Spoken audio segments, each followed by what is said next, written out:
The emergency klaxons had barely stopped echoing through the royal station when Queen Talmora limped into the War Council chamber. Her advisors stood in stunned silence. They had seen their queen face down enemy fleets without flinching, but now something was different. Something was wrong. It was the armor. The ceremonial battle suit that had protected Talmora through 30 years of campaigns hung in pieces across her massive frame. Deep cracks spider-webbed across the chest plate. The left shoulder guard dangled uselessly, held only by sparking energy threads. Scorch marks blackened the ancient metal, and through the fractures, a faint blue light flickered and died like a fading heartbeat. The assassin's plasma charge hit directly, Talmora said, her voice steady despite the severity of the damage. 3 inches lower and I would not be standing here. The council members exchanged worried glances. This was not just armor. Every Vrexian knew the significance of what their queen wore. The suit had been forged over decades by the finest craftsmen of their homeworld. Living metal, they called it. Metal that breathed, that remembered, that carried within its molecular structure the consciousness of every warrior who had worn it before. Master craftsman Velrock approached slowly, his 4 eyes wide with dismay. He reached out with a trembling hand to touch the damaged breastplate. The metal recoiled from his touch, rippling like disturbed water.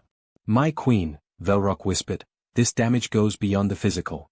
The consciousness matrix is fractured. The ancestral bonds are severing. Talmora's jaw tightened. She had heard her great-grandmother's voice in that armor. Had felt the strength of warriors long dead flowing through her limbs in battle. The armor was not just protection. It was legacy. It was memory made tangible. Can it be repaired? She demanded. Velrock withdrew his hand as if burned. I have never seen damage this extensive. The living metal is dying, my queen. When the consciousness fades completely, the metal becomes inert. Dead. We would need to forge new armor, and that process takes years. Decades, perhaps, to match the strength of. No. The word cracked like a whip through the chamber. This armor carried my ancestors through the unification wars. My grandmother wore it when she united the clans. My mother wore it during the rebellion of the Outer Moons. I will not abandon it like some broken tool. Then what would you have us do? Another council member asked carefully. If our finest craftsman cannot repair it, who can? Talmora began to pace, her damaged armor groaning with each step. The sound made everyone in the room wince. Send word across the entire station. Every section, every deck.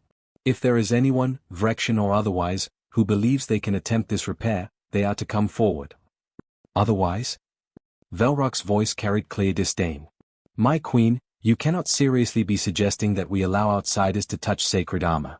The humans, the Kalari, the trade species, they know nothing of our traditions. They know their own crafts, Talmora shot back. And right now, our traditions are offering me nothing but excuses. The council fell silent. No one dared argue further when the queen used that tone. Meanwhile, 7 decks below in the maintenance section, Jake Mitchell was elbow-deep in a plasma conduit when the station-wide announcement crackled through the speakers. He barely paid attention at first. Royal business rarely concerned a human maintenance engineer. His job was simple: keep the lights on, keep the air flowing, and stay out of everyone's way. But something about the announcement made him pause. Damaged armor. Living metal. Molecular consciousness matrix. Jake wiped his hands on his coveralls and pulled up the technical schematics on his datapad. The station's maintenance network had access to most systems, including the Royal Army's diagnostic files. He probably was not supposed to look, but curiosity got the better of him. The scans appeared on his screen, and Jake let out a low whistle. The damage was severe, no question about that. But as he rotated the 3-dimensional image, zooming in on the fracture patterns, something familiar caught his eye. The way the metal had torn, the crystalline structure visible in the enhanced scans, the energy signatures still pulsing weakly through the material. He had seen something like this before. Not exactly the same, but similar. Self-healing polymers back on Earth. Biointegrated alloys his professor had experimented with in graduate school. The principles were different, but the fundamental science. Jake stopped himself. This was crazy. He was a human engineer who fixed toilets and recycling systems. What business did he have thinking about Royal Vrexian armor? But his fingers were already moving across the datapad, running calculations, cross-referencing material properties. The living metal operated on principles that Vrexian tradition had discovered through centuries of trial and error. But what if there was another way to look at it? What if the solution was not in ancient craftsmanship but in understanding the science underneath? Before he could talk himself out of it, Jake started writing up a repair proposal. His supervisor would kill him for this. The Vrexian craftsman would probably laugh him out of the army. But something in those scans called to him. A puzzle waiting to be solved. A broken thing that deserved to be fixed. He hit submit and went back to his plasma conduit, already half forgetting what he had done. It was a long shot anyway. Nobody would take a human maintenance worker seriously about something this important. Jake had no idea that in less than 6 hours, armed guards would be knocking on his quarters, and his quiet life was about to change forever. Jake was 3 beers into his evening when the pounding started on his door. Not a polite knock. Not the friendly tap of his coworker Eddie stopping by to borrow tools.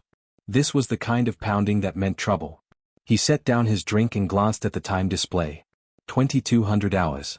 Nobody came calling this late unless something had gone very wrong with the station's life support, and his emergency comm hadn't gone off. The pounding came again, harder this time. All right, I'm coming, Jake muttered, hitting the door panel. 3 Vrexian guards filled his doorway. Each stood over 7 feet tall, their ceremonial armor gleaming under the corridor lights. The lead guard's hand rested on the plasma rifle slung across his chest. Jake's stomach dropped. Can I help you guys? Jake Mitchell. Human. Maintenance Engineer, Section 7. The lead guard's voice was not asking a question. He was confirming identity. That's me. Listen, if this is about the plasma conduit on Deck 12, I logged that repair. It's scheduled for. You will come with us. Come where? It's almost midnight. I'm off duty and... The guard stepped forward into Jake's quarters. You submitted a proposal to the Royal Army. You will come with us. Now. The proposal. Oh no. The armor repair proposal he had submitted on a whim 6 hours ago and then completely forgotten about. Jake's mind raced. Had he accidentally insulted them? Broken some protocol? Humans had only been on this station for 3 years. There were probably 1,000 cultural rules he did not know about. Look, if I caused offense, I apologize. I was just looking at the scans and thought maybe. The Queen wants to see you. Those 5 words hit Jake like a physical blow. The Queen. Queen Talmora herself wanted to see him. A maintenance engineer who spent his days fixing broken toilets and recalibrating air filters. Right now. His voice came out higher than intended. The guard's expression made it clear this was not a request. Now. Jake grabbed his jacket and followed the guards into the corridor, very aware that he was still wearing his grease-stained coveralls. Other station personnel flattened themselves against the walls as the group passed. A few humans stared with wide eyes. One of them, his friend Rachel from the hydroponics bay, mouthed the words, "What did you do?" Jake had no answer for her. The walk to the Royal District felt like it took hours, though it was probably only 10 minutes. Jake had never been to this part of the station. Regular workers did not have clearance. The corridors here were wider, the walls decorated with battle standards and ancient weapons from Vrexian history. Everything looked expensive and important and way above his pay grade. They stopped before a massive door engraved with symbols Jake could not read. The guards pressed their palms to scanning panels, and the door slid open with a deep hum. The War Council chamber was enormous. A circular room with a domed ceiling that displayed a holographic star map. Around a central platform stood at least 20 Vrexian officials in elaborate robes and armor. They all turned to look at Jake as he entered. And there, in the center of it all, stood Queen Talmora. Jake had seen pictures, of course. Everyone on the station knew what the Queen looked like. But pictures did not capture the sheer presence of her. She stood nearly 8 feet tall, her 4 eyes burning with an intensity that made Jake want to step backward. She still wore the damaged armor, and up close, he could see just how bad the damage really was. "This is the human," one of the council members said with obvious disdain. "This is who dares to claim he can repair sacred armor." Jake swallowed hard. "I didn't exactly claim anything. I just submitted a proposal with some ideas about." Silence. Queen Talmora's voice was not loud, but it cut through the room like a blade. She stepped down from the platform and walked toward Jake. Each footstep echoed. She stopped directly in front of him, towering over him, and looked down with those 4 burning eyes. "You are Jake Mitchell. Human. Maintenance engineer." "Yes, Your Majesty." Jake had no idea if that was the right title, but it seemed safe. "You looked at the scans of my armor and submitted a repair proposal. Every master craftsman of my people has declared this armor beyond saving. The living metal is dying. The ancestral consciousness is fading. And yet you, a human who fixes water pipes, believes you can repair what they cannot. The way she said it made the whole thing sound absolutely ridiculous. Jake felt heat rising in his face. The other council members were staring at him with expressions ranging from amusement to outright hostility. He could back down. Apologize for wasting their time. Go back to his quarters and forget this ever happened. But something stopped him. Maybe it was the dismissive tone. Maybe it was the way they all assumed a human could not possibly understand their technology. Or maybe it was the look in the Queen's eyes, not just anger, but something else. Desperation. She did not want to give up on that armor any more than he had wanted to give up on his grandfather's old truck when everyone said it was junk. With respect, Your Majesty, your craftsmen are looking at this the wrong way, Jake said, forcing his voice to stay steady. They are treating the living metal like it is something mystical. Something that can only be understood through tradition and ritual. But it is not magic. It is science. A ripple of outrage went through the council. One of the craftsmen, an elderly Vrexian with intricate markings on his face, stepped forward with fury in his eyes. How dare you speak of sacred armor as mere science? This metal carries the souls of warriors. It holds memory and honor and it operates on principles of molecular bonding and energy transfer, Jake interrupted, surprising himself with his boldness. I've seen similar materials on Earth. Self-healing polymers. Biointegrated alloys. Your living metal is more advanced, yes, but the fundamental principles are the same. The metal is not dying. It is in shock. The energy matrix is disrupted, but the molecular structure is still intact. If you approach it as a broken energy system instead of a mystical artifact, it can be repaired. The room fell silent. Every eye was on Jake. He could not tell if they were about to throw him in prison or just laugh him out of the chamber. Queen Talmora stared at him for a long moment. Then, slowly, she turned to her master craftsman. Velrock, is what he says possible? The old craftsman's face was twisted with barely contained rage. My queen, this human knows nothing of our ways. He insults generations of. I asked if what he says is possible. The queen's voice was ice. Velrock's shoulders sagged slightly. The theory is sound, but the application requires knowledge that no outsider possesses. The living metal bonds with Vrexian consciousness. It would never accept the touch of a human. Then I will make it accept me, Jake said before he could stop himself. The queen's eyes fixed on him again. For a long, terrible moment, she said nothing. Then she smiled. It was not a friendly smile. You have 3 days, she said. 3 days to prove your theory is more than human arrogance. If you fail, you will be removed from this station and sent back to Earth in disgrace. If you succeed. She paused, and something shifted in her expression. If you succeed, perhaps there is more to humans than we believed. She gestured to the guards. Take him to the Royal Army. Give him whatever materials he requires. And watch him carefully. Jake's heart was pounding so hard he thought everyone could hear it. 3 days to repair armor that every expert said was impossible to fix. 3 days to prove he was not just some idiot human who had bitten off way more than he could chew.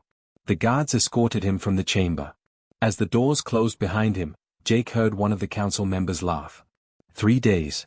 The human will not last 3 hours. Jake Mitchell had never been so terrified or so determined in his entire life. He had no idea how he was going to pull this off. But he was definitely going to try. The Royal Army smelled like ozone and old metal. Jake stood in the center of the vast chamber, surrounded by weapons and armor that had probably seen more battles than he had seen sunrises. The Queen's damaged armor rested on an elevated platform in front of him, bathed in soft blue light. Even broken, it was beautiful. It was also completely rejecting everything he tried to do to it. Come on, Jake muttered, running another scan with his handheld analyzer. Just let me help you. The living metal rippled away from his touch like water avoiding oil.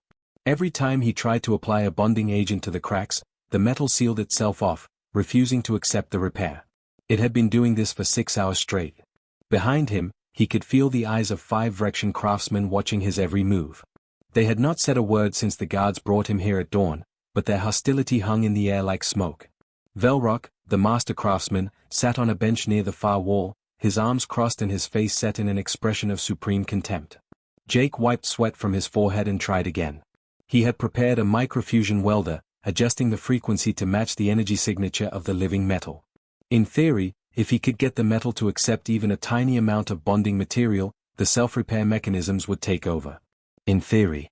He activated the welder and carefully approached the largest crack in the chest plate. The metal immediately contracted, pulling away from the heat. The crack actually widened. One of the craftsmen behind him snorted with laughter. Jake turned off the welder and set it down harder than necessary. His hands were shaking. Not from fear anymore, but from frustration. He had been so confident in the council chamber, so sure he understood the principles. But understanding something in your head and actually doing it were two completely different things. He pulled up a stool and sat down directly in front of the armor, just staring at it. The blue light from the containment field cast strange shadows across the damaged surface. Through the cracks, he could still see faint pulses of energy, like a dying heartbeat. "You know," Jake said quietly, more to himself than anything, "you remind me of my grandfather's truck." The craftsmen behind him murmured something in their own language. Probably mocking him. Jake did not care anymore. It was a 2047 Ford Ranger. Piece of junk by the time I got my hands on it. Everyone told Grandpa to sell it for scrap. But he loved that truck. Said it had been with him through everything. First date with Grandma. Driving my mom home from the hospital when she was born. Every camping trip, every move, every major moment of his life. Jake reached out slowly and placed his palm flat against the chest plate. The metal quivered under his touch but did not pull away this time. When he died, he left it to me. It did not run. Had not run in 5 years. Rust everywhere. Engine seized up. Everyone said the same thing they are saying about you. Not worth saving. Let it go. But I could not do that. The metal was warming under his hand now. The quivering had stopped. See, it was not just a truck. It was every story Grandpa told while we worked on it together. Every scraped knuckle and late night in the garage. It was the smell of his aftershave and the sound of his laugh when something finally worked after the 10th try.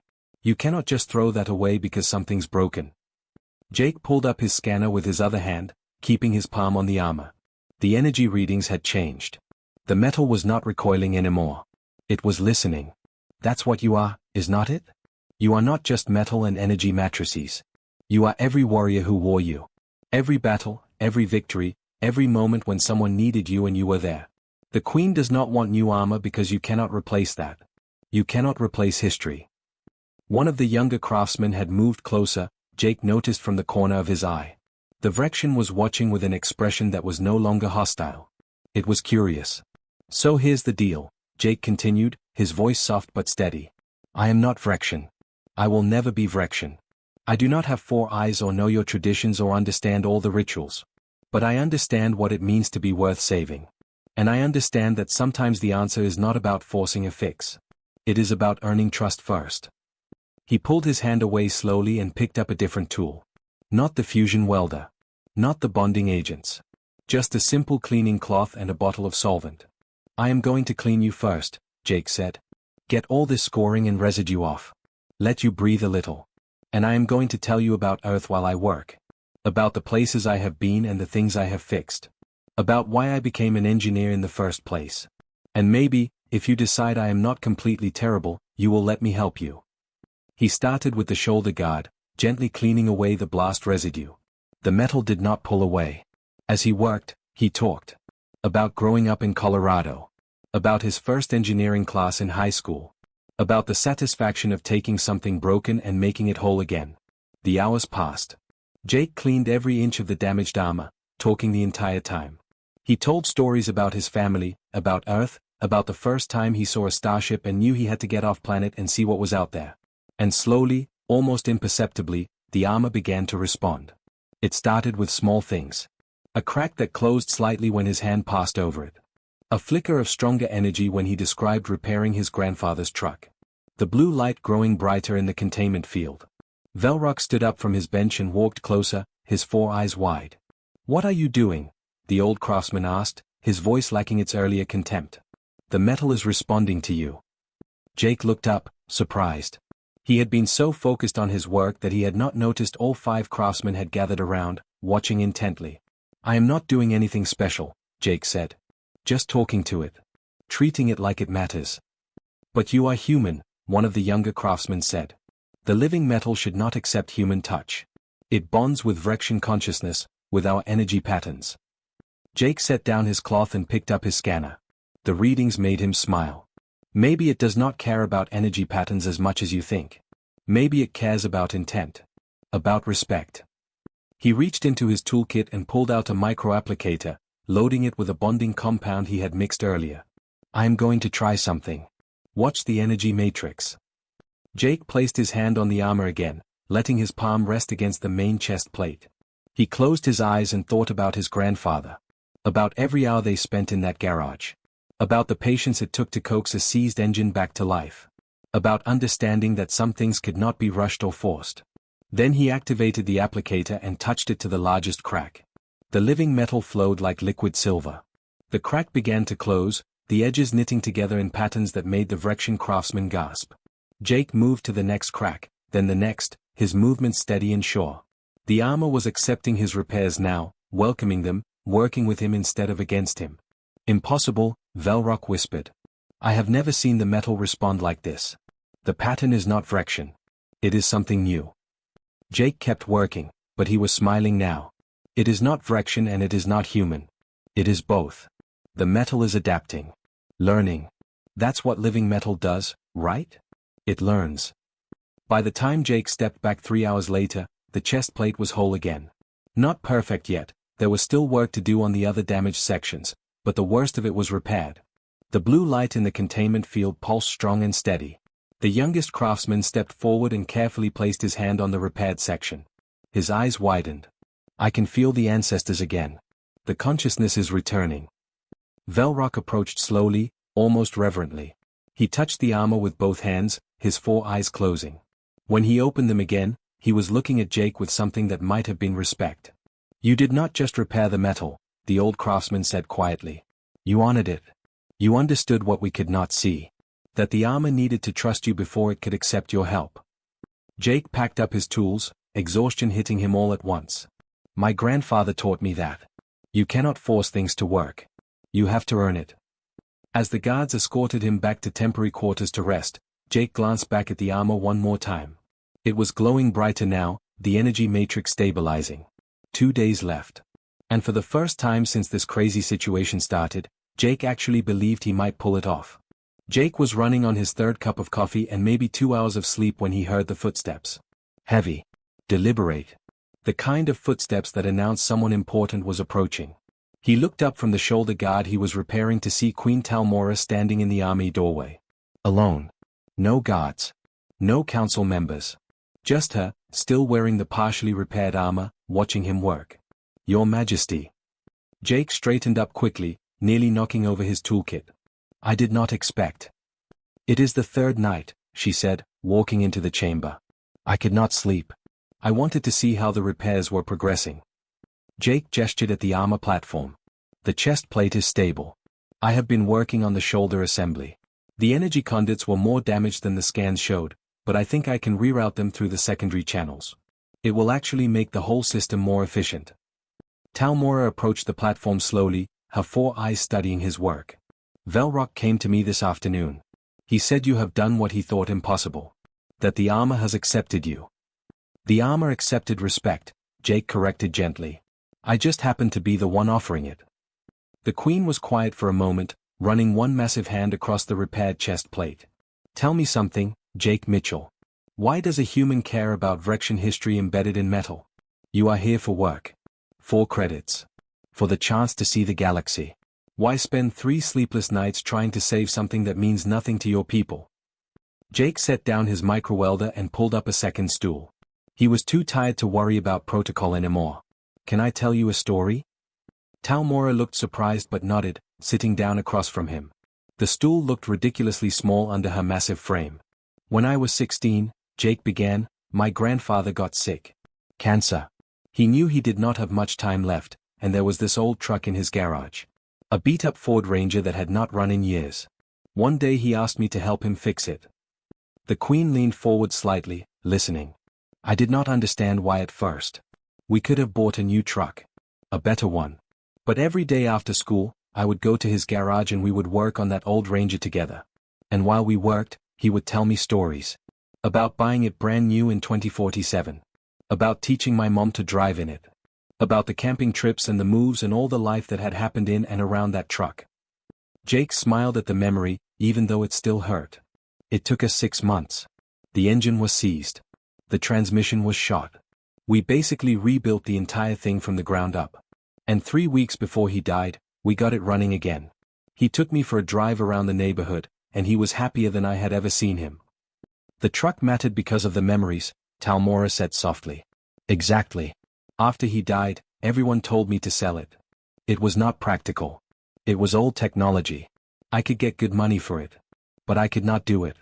That truck was not just metal and rubber and glass.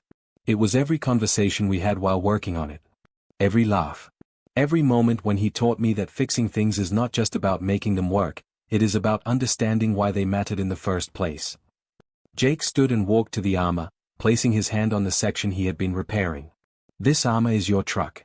It is every battle your grandmother fought. Every decision your mother made. Every moment when your ancestors needed strength and this armor gave it to them. You cannot replace that with something new, no matter how advanced it is. Talmora was silent for a long moment. When she finally spoke, her voice was rough with emotion. Do you see that mark there? On the left side of the chest plate. Jake looked where she was pointing. A deep gouge, almost like a claw mark, that he had carefully preserved during his repairs. My great-grandmother earned that mark in the Battle of the Red Plains. She was outnumbered 30-1. The enemy commander struck her with the energy blade and thought he had killed her. But the armor held. She stood back up and rallied her troops to victory. That mark became a symbol. Proof that some things cannot be broken, no matter how hard you strike them. The queen stood and moved closer to the armor, her fingers tracing other marks and scars. This burn on the right pauldron, my grandmother got that defending the royal creche when assassins attacked. She held them off for 6 hours until reinforcements arrived. Not one child was harmed. Jake listened, watching the way Talmora's entire demeanor changed as she spoke about the armor. This was not the fierce queen from the council chamber. This was someone remembering family. And this, she continued, pointing to a series of small dents along the backplate, these are from my mother. She took shrapnel during the rebellion of the Outer Moons. She could have retreated. The council begged her to. But she stayed on the battlefield, and her presence gave our soldiers the courage to push forward. We won that day because she refused to leave them. What about you? Jake asked quietly. What marks have you added? Talmora looked down at the fresh damage, the cracks Jake had spent 2 days repairing. This one, I suppose. The assassination attempt. They wanted to make me look weak. To prove that I could be struck down. But you are still standing, Jake pointed out. Just like your great-grandmother. The queen smiled slightly. Just like her. Though I would prefer not to have quite so many near-death experiences. Jake laughed, surprising himself.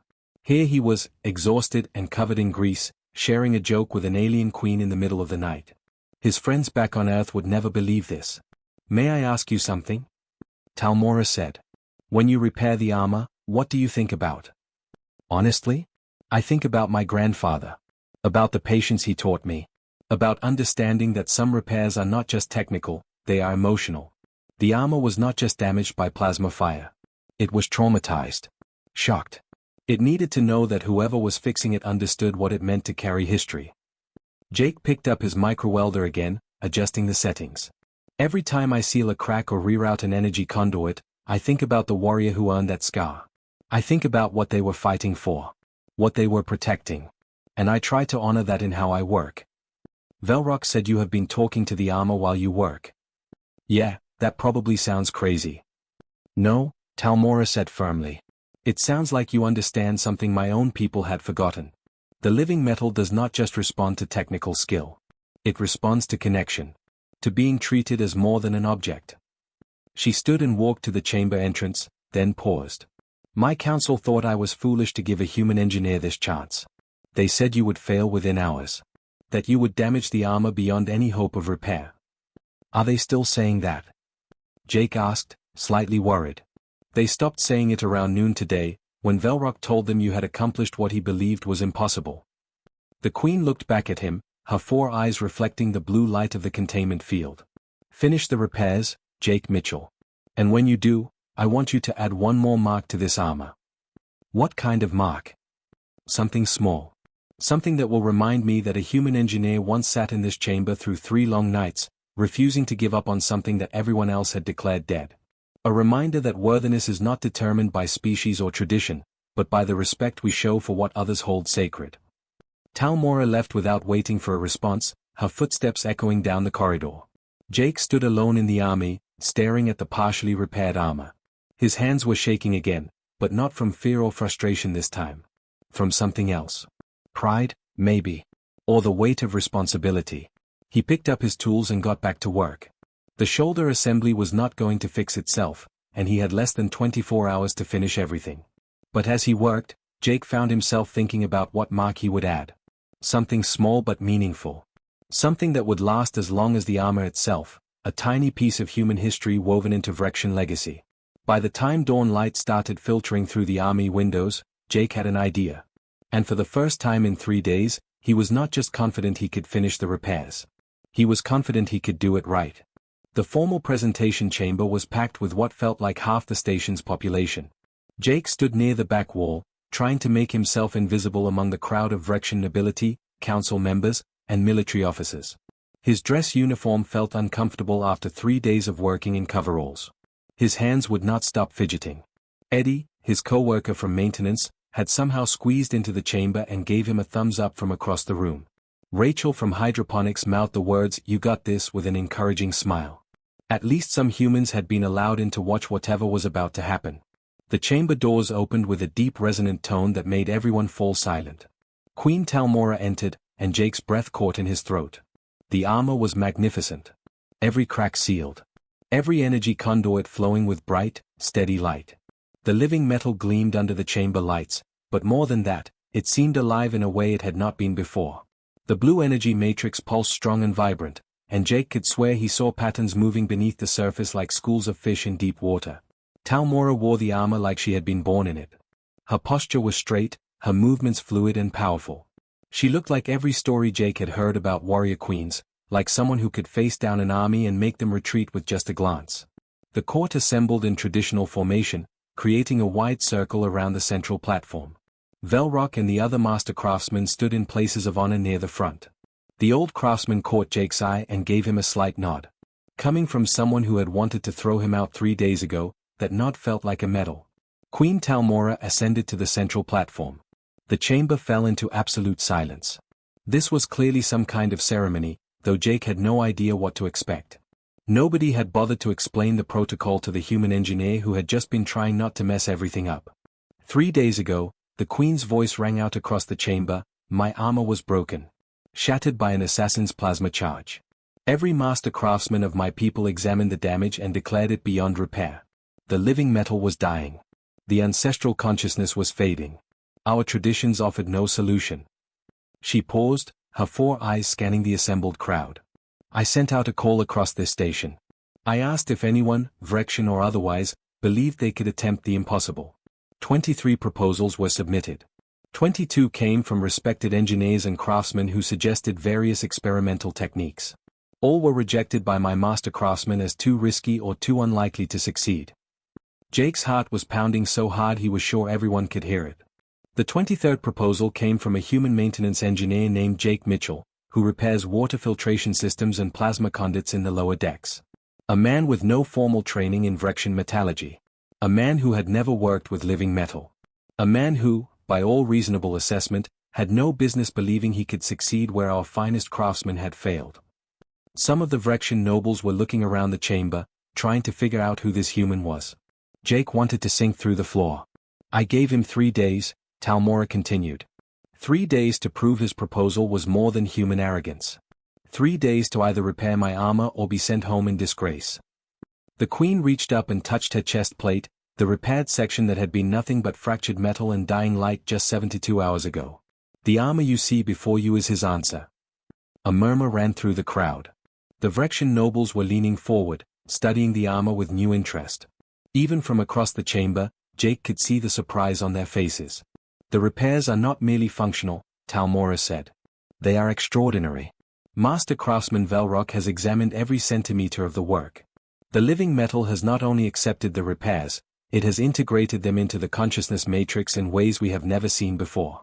The armor is stronger now than it was before the damage. The energy flow is more efficient. The ancestral bonds are clearer than they have been in generations. Velrock stepped forward and bowed to the Queen. "It is true, Your Majesty. I have studied these repairs extensively. The human has done something I did not believe possible. He has taught the living metal a new way to heal itself. A hybrid technique that combines Vrexian tradition with human engineering principles. This knowledge will benefit our craftsmen for centuries to come." The old master craftsman turned to face the crowd. "I was wrong to dismiss him. I was wrong to believe that only Vrexians could understand our sacred crafts. Skill and respect are not bound by species." Jake felt his eyes burning. He blinked rapidly, determined not to cry in front of several hundred aliens and his co-workers. Queen Talmora's voice rose, taking on a formal ceremonial tone. "By the authority granted to me by the Vrexian people, by the traditions of my ancestors, and by the evidence of my own eyes, I ask the ritual question that has been asked for 1,000 years when sacred armor is restored." She turned slowly, her gaze sweeping across the entire chamber. "Who repaired my armor?" The silence was absolute. Jake could hear his own heartbeat. Nobody moved. This was the moment. The moment where he either stepped forward or stayed hidden in the crowd. The moment where he claimed his work or let the opportunity pass. Jake thought about his grandfather. About those 6 months in the garage, working on a truck that everyone said was not worth saving. About the lesson that some things mattered not because they were practical, but because they carried pieces of the people we loved. He raised his hand. Every head in the chamber turned toward him. Hundreds of alien eyes fixed on the small human in the maintenance uniform standing near the back wall. "I did, Your Majesty," Jake said, his voice surprisingly steady. Jake Mitchell. Human. Maintenance Engineer, Section 7. The crowd parted as Queen Talmora stepped down from the platform and walked toward him. The sound of her armored footsteps echoed through the chamber. She stopped directly in front of Jake, towering over him just like she had 3 days ago in the War Council chamber. But her expression was completely different now. "Jake Mitchell," she said, her voice carrying to every corner of the chamber. "You were given an impossible task. You were doubted, dismissed, and expected to fail. Yet you succeeded through patience, respect, and understanding. You honored not just the armor, but everything it represents." Talmora raised her right hand, placing it over her heart in a gesture Jake had never seen before. Every Vrexian in the chamber gasped. Several of the nobles looked absolutely shocked. "This is the gesture of recognition," the Queen said. "It has been given only 4 to 7 times in the 1,000-year history of my people. It is never given lightly. It is never given to outsiders." She paused, and Jake saw something that looked like a smile cross her alien features. "Until today." Talmora's hand moved from her heart to Jake's shoulder, a gesture of respect between equals. "I name you Royal Engineer, Jake Mitchell. Your workshop will be established beside our master craftsman. You will have access to our archives, our materials, and our knowledge. And in return, you will teach us what you know. You will show us that wisdom can come from unexpected places." The chamber erupted. Some Vrexians were cheering. Others looked stunned. The human contingent was going absolutely crazy, with Eddie practically jumping up and down. But Jake barely heard any of it. He was focused on the Queen's 4 eyes, seeing in them something he had not expected. Gratitude. Real, genuine gratitude. "Thank you," he managed to say. "For giving me the chance." "No," Talmora said quietly, her voice meant only for him. "Thank you for seeing worth in something everyone else had abandoned. Thank you for understanding that the greatest repairs are not made with tools alone, but with respect for what came before." She stepped back and addressed the chamber again. "Let it be recorded that on this day, a human engineer proved that excellence knows no species. That tradition and innovation can work together. That worthiness is found not in where we come from, but in how we treat what others hold sacred."